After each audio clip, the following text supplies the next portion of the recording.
Hi everyone, in this video I want to answer you for a few questions what I've got in the last 2 weeks about concrete leveling. First question, what I have to use for better bonding self-leveling compound with concrete floor, subfloor. So you have to use primer which is recommended by self-leveling compound manufacturer. For example, here I am using self-leveling compound from Mapei and I'm using primer from Mapei. Another question, can I use primer over the vinyl glue? From my experience, I would say no. You have to grind off all glue like I am doing on this video, and then apply primer, and when it's primer dry you can pour self-leveling compound all over this concrete subfloor. Another question, how can you not remove material from the low areas when you are using the roller? Roll over roller back and forth, not too fast, and you not removing the concrete from deepest spots.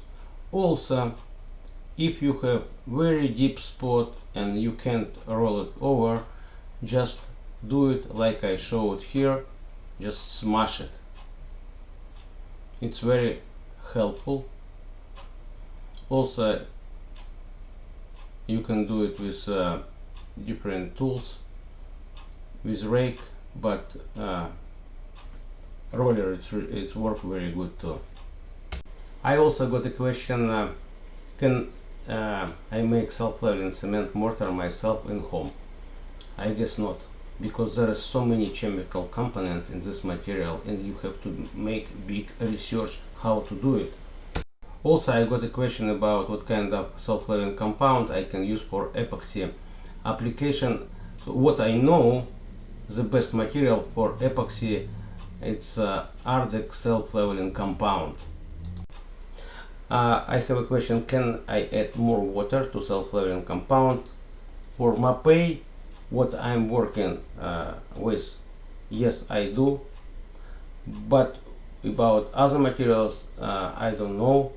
So for example, with Sika self-leveling compound, it's 100% no, because once I did it, it's all self-leveling compound separated, and I just waste my money. So don't do this, and just you have to check with small amount of self-leveling compound first and then do it.